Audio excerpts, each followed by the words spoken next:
boa noite. Começa agora o Jornal da Justiça desta segunda-feira, 18 de julho. Eleições 2022. Começa hoje o prazo para solicitação de voto em trânsito e mudança de local de votação para pessoas com deficiência ou mobilidade reduzida. Na edição de hoje você vai saber desses e de outros serviços da Justiça Eleitoral. E vai ver também. Tribunal Superior Eleitoral determina remoção de conteúdo com acusações contra Lula e o PT. Ministério Público Federal e Defensoria Pública da União entram com ação na Justiça para garantir a reforma de moradia social de famílias vulneráveis de Manaus. E o projeto do Judiciário que reforça o combate à violência contra as mulheres, com foco na reabilitação e tratamento dos agressores.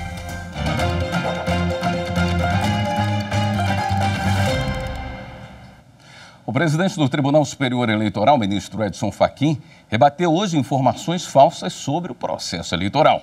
Ele participou do lançamento da campanha de combate à desinformação da seccional do Paraná da Ordem dos Advogados do Brasil. O repórter Henrique Amaral tem mais detalhes para a gente. Oi, Henrique. Boa noite. Boa noite, William. Boa noite a todos. Bom, o presidente do TSE rebateu mentiras sobre o processo eleitoral.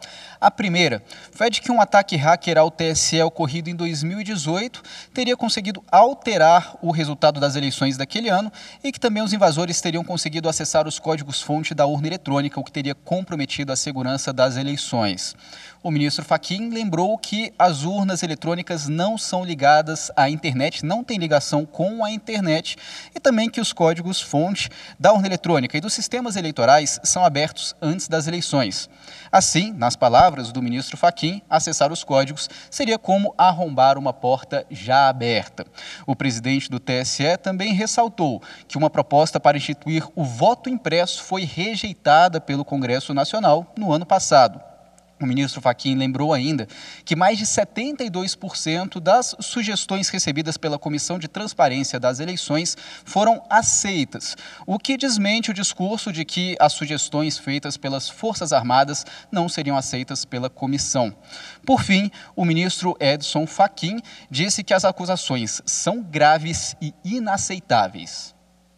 Mais grave ainda é envolver a política internacional e também as Forças Armadas nessa contaminação. Forças Armadas cujo papel relevante, constitucional, como instituições nacionais regulares e permanentes, ninguém pode negar. E são forças do Estado e não de um governo. Por isso, senhora presidente, é hora de dizer basta à desinformação. E o Tribunal Superior Eleitoral determinou a retirada de conteúdo de canais e perfis na internet com acusações contra Lula e o PT. Os vídeos associam o pré-candidato à presidência da República e o partido com o assassinato de Celso Daniel em 2002, na época prefeito de Santo André, em São Paulo. O PT entrou com ação contra parlamentares e pessoas que seriam responsáveis por canais e perfis na internet. De acordo com o partido, os conteúdos divulgados são notícias falsas, construídas a partir de uma narrativa que relaciona Lula a uma organização criminosa, por trás do sequestro e assassinato do então prefeito de Santo André, Celso Daniel, em 2002. O PT aponta que as falsas informações, descontextualizadas ou sem qualquer demonstração de provas, ferem gravemente o equilíbrio da campanha eleitoral e a honra e a imagem do pré-candidato à presidência da República. Ao avaliar a ação, o presidente em exercício do Tribunal Superior Eleitoral, o ministro Alexandre de Moraes, destacou que a Constituição Federal consagra liberdade e responsabilidade, não permitindo o uso da liberdade de expressão para proteger a prática de discursos de ódio, antidemocráticos, ameaças, agressões e outras atividades ilícitas. O ministro ressaltou que há nítida percepção de que as mentiras divulgadas objetivam de maneira fraudulenta persuadir o eleitorado a acreditar que um dos pré-candidatos e o partido, além de terem participado da morte do ex-prefeito Celso Daniel, tenham ligação com o crime organizado, com o fascismo e com o nazismo. Alexandre de Moraes pontuou o sensacionalismo e a insensata disseminação de conteúdo inverídico com tamanha magnitude pode vir a comprometer a lisura do processo eleitoral, ferindo valores, princípios e garantias constitucionalmente asseguradas, notadamente a liberdade do voto e o exercício da cidadania. A decisão é liminar e vale até que a questão seja analisada pelo plenário da Corte. Em caso de descumprimento da medida, a multa é de R$10 mil por dia aos envolvidos. Eleições 2022, a partir de hoje está disponível aos eleitores um conjunto de serviços prestados pela Justiça Eleitoral. Mas atenção, é preciso ficar atento aos prazos para fazer a solicitação. Os serviços disponíveis são solicitação de voto em trânsito, a possibilidade de alteração de local de votação de pessoas com deficiência ou mobilidade reduzida, mudança temporária de sessão eleitoral por policiais, bombeiros, membros das Forças Armadas e agentes de trânsito que estiverem de serviço no dia da votação, transferência temporária de sessão eleitoral para pessoas privadas de liberdade e adolescentes que cumprem pena socioeducativa e solicitação para servidoras e servidores, mesárias e mesários, juízas e juízes da Justiça Eleitoral que irão trabalhar no dia da eleição possam votar em outra sessão. No site do TSE tem todos os detalhes de como ter acesso a cada um desses serviços. O prazo para as solicitações termina em 18 de agosto, com exceção da transferência de mesárias e mesários, que se encerra no dia 26 do mesmo mês. E hoje também o TSE começou a veicular uma campanha em emissoras de rádio e televisão sobre o voto em trânsito. A campanha direcionada a eleitores que vão estar longe do domicílio eleitoral em outubro e desejam votar em outra cidade. Assista ao vídeo da campanha.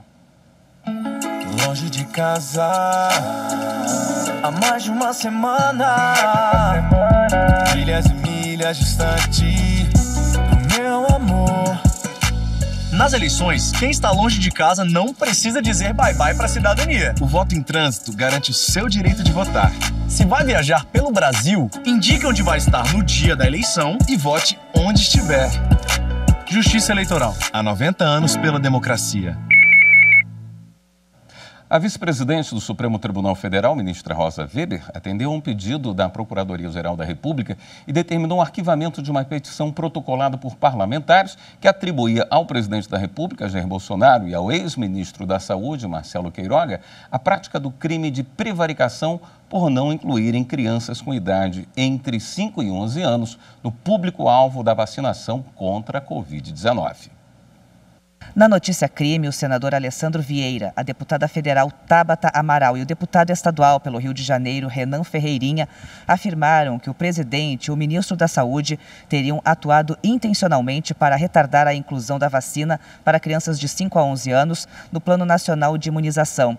Na manifestação, a PGR ressaltou que, em informações prestadas no processo, o ministro da Saúde explicou ter agido com agilidade para comprar as vacinas destinadas às pessoas dessa faixa etária e que o imunizante foi incluído no Plano Nacional contra a Covid-19 20 dias após a aprovação da Anvisa.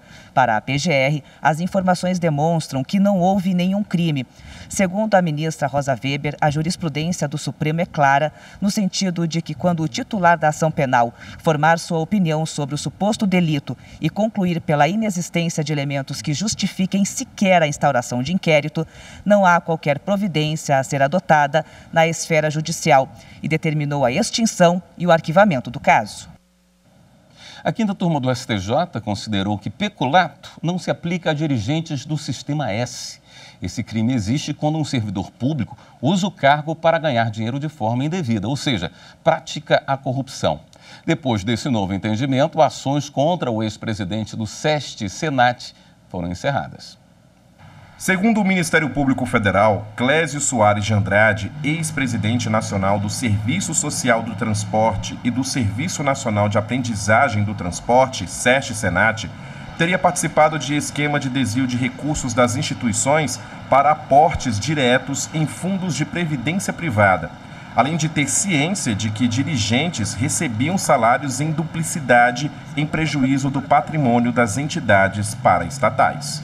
Ao manter as ações penais em trâmite, o Tribunal Regional Federal da Primeira Região, apesar de reconhecer que as entidades do Sistema S não integram a administração pública, entendeu que seria competência da Justiça Federal a análise dos processos, tendo em vista o interesse da União no caso.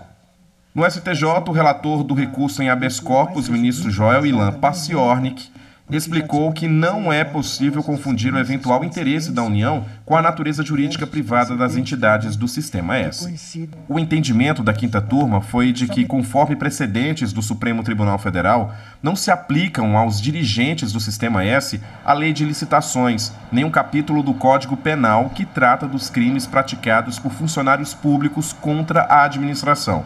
Portanto, peculato é inaplicável a dirigentes do Sistema S. Desta forma, a quinta turma deu provimento ao recurso e concedeu ordem de habeas corpus para trancar as ações. A seguir, direito e proteção às crianças. Pesquisa do IBGE revela que 1 em cada 7 adolescentes já sofreu algum tipo de violência sexual. Voltamos já. A criação da TV Justiça revolucionou a maneira como a sociedade enxerga o poder judiciário, pois possibilitou ao cidadão, de forma direta e transparente, o acesso aos debates, discussões e julgamentos dos tribunais superiores, permitindo assim que o mesmo entendesse como essas decisões afetam sua vida e a do nosso país, possibilitando o fortalecimento e a consolidação da nossa democracia.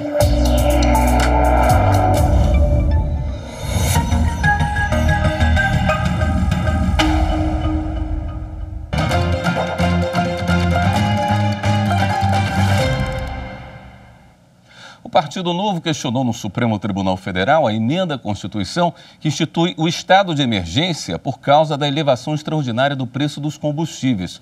O partido alega que a emenda cria nova hipótese de estado de exceção fora dos casos previstos na Constituição e macula o processo eleitoral porque busca a distribuição gratuita de bens em ano de eleição. 1 em cada 7 adolescentes já sofreu algum tipo de violência sexual, segundo a Pesquisa Nacional de Saúde do Escolar, divulgada pelo IBGE. Para a publicação, foram entrevistados jovens de 13 a 15 anos das capitais brasileiras. A violência sexual vem sendo abordada pela Pesquisa Nacional de Saúde do Escolar desde 2015. Segundo o IBGE, a última edição teve o objetivo de avaliar o percentual de estudantes que em algum momento da vida foi obrigado a ter relações sexuais.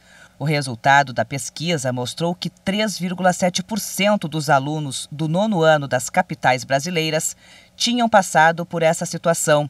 Em todo o Brasil, 14,6% dos adolescentes, ou seja, 1 a cada 7, sofreram algum tipo de violência sexual, o que inclui desde o assédio a estupro. A questão da violência, principalmente da violência sexual, ele não é um problema particular, ele é um problema público que requer política e requer ações mais efetivas de proteção, né, e de acolhimento a esses escolares vítimas, né, de violência. A pesquisa ela é riquíssima, ela traz informações muito importantes, então, para toda a sociedade, fala assim, que não somente para a política pública, acho que as pessoas deveriam se apropriar mais dessas informações que a PENSE traz, principalmente, ou seja, da própria família, ou seja, porque a questão do acolhimento, né, ela vem da família, ela tem da própria escola também, que precisa, né, se apropriar dessas informações, porque a escola é um espaço importante de acolhimento, ou seja, hoje ela tem um papel não somente, né, na aprendizagem do aluno, mas também nessa questão do acolhimento, na orientação. A pesquisa também mostrou a insegurança enfrentada pelos adolescentes no trajeto para a escola.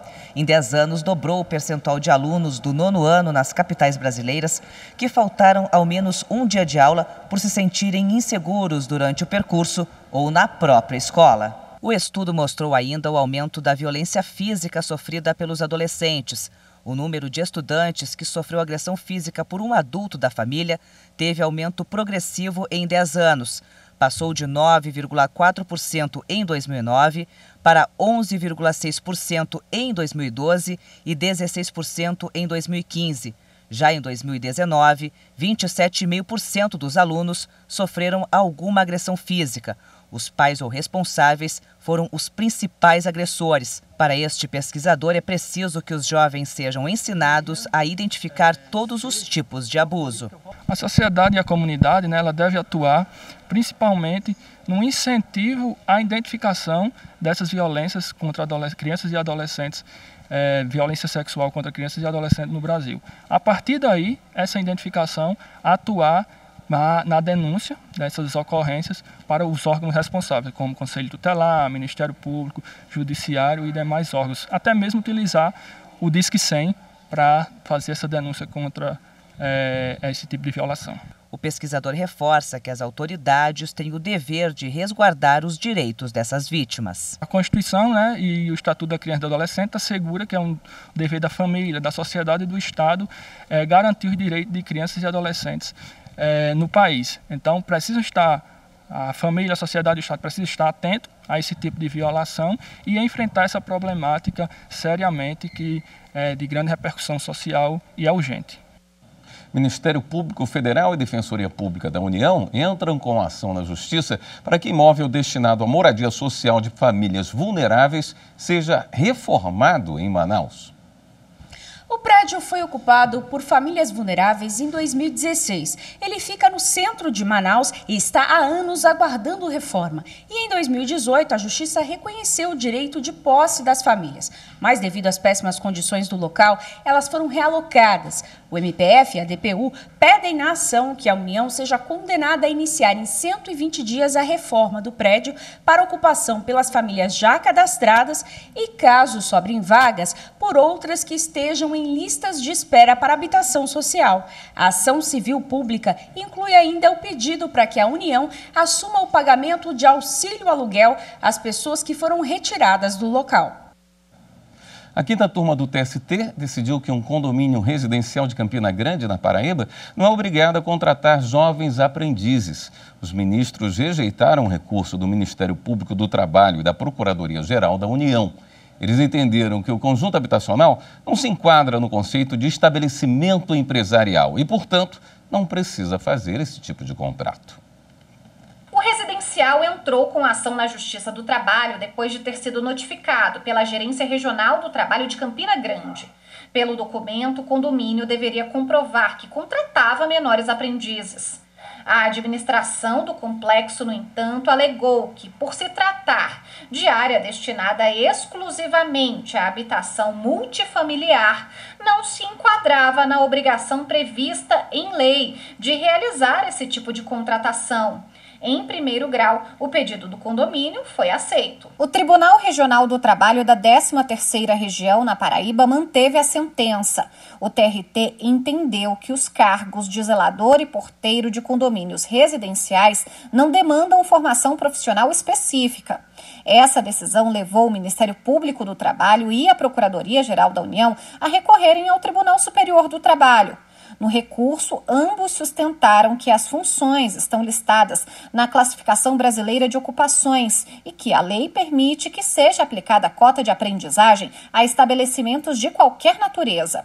No TST, o relator na quinta turma, ministro Breno Medeiros, entendeu que o condomínio residencial, apesar de ser equiparado ao empregador, não se enquadra no conceito em que se aplicaria o artigo 429 da CLT. O artigo diz que os estabelecimentos de qualquer natureza são obrigados a empregar e matricular nos cursos dos Serviços Nacionais de Aprendizagem número de aprendizes equivalente a 5% no mínimo e 15% no máximo dos trabalhadores existentes em cada estabelecimento. Isso quando as funções demandam formação profissional. Os condomínios residenciais não são destinatários da norma esculpida no artigo 429 da CLT, exatamente porque sua atividade de conservação, limpeza e acesso predial não é atividade econômica nem social do empregador. Todos os ministros da quinta turma acompanharam o voto do relator. O colegiado acrescentou que, no caso de as atividades do condomínio serem terceirizadas, a obrigatoriedade de cumprimento da cota se aplicaria à prestadora de serviços. O Ministério Público do Trabalho e a Procuradoria-Geral da União entraram com embargos declaratórios, mas ainda não foram julgados. A terceira turma do Tribunal Regional Federal da Primeira Região manteve a condenação de 2 servidores do IBAMA por improbidade administrativa. De acordo com a sentença, os servidores preencheram relatórios de itinerários de viagens com informações falsas no sistema de monitoramento veicular. O objetivo era de receberem diárias de maneira indevida por viagens que nunca realizaram. O relator, juiz federal convocado, Marlon Souza, concluiu que os documentos comprovam que os servidores não realizaram os afastamentos descritos nos respectivos relatórios. Além disso, ressaltou que eles estavam conscientes da ilicitude dos atos e que, a partir do recebimento das diárias de forma indevida, associaram ao patrimônio particular rendas pertencentes à União. Diante disso, o colegiado manteve, por unanimidade, a condenação dos acusados, que deverão ressarcir os cofres públicos os valores indevidamente recebidos, além de pagar multa no mesmo valor. No próximo bloco, o projeto do Judiciário reforça o combate à violência contra as mulheres, com foco na reabilitação e tratamento dos agressores. Até já! Eu acredito que na construção da democracia é fundamental a participação lúcida de cada cidadão. Isso só é possível através do conhecimento e da educação. A TV Justiça é importante para a sociedade brasileira porque ela democratiza o acesso à informação de qualidade, permitindo o pleno exercício da cidadania.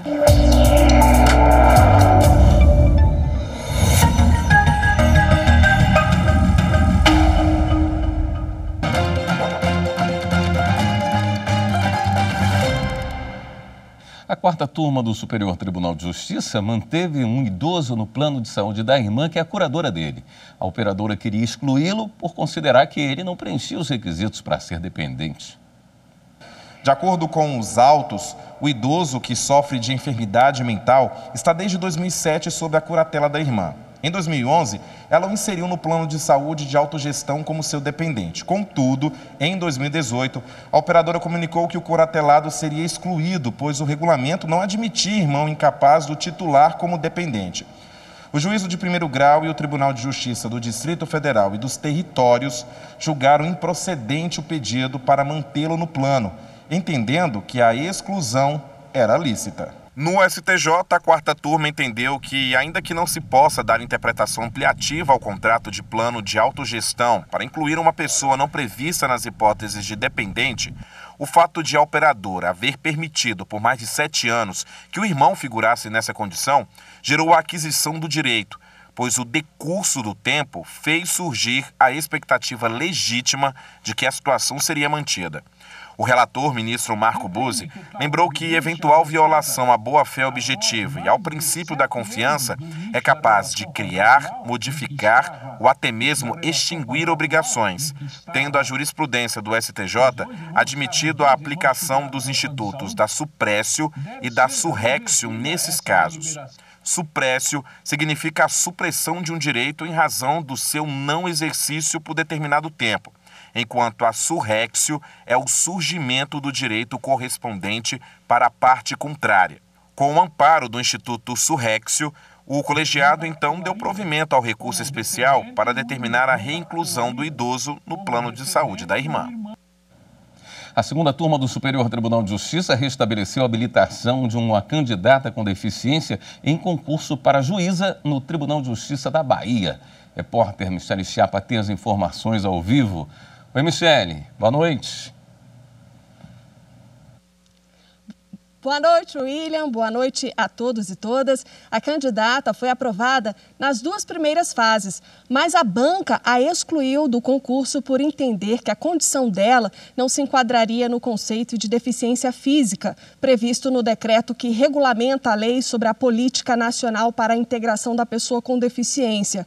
O Tribunal de Justiça baiano extinguiu o mandado de segurança da candidata por entender que a via processual era inadequada, pois os documentos juntados não eram suficientes para demonstrar direito líquido e certo.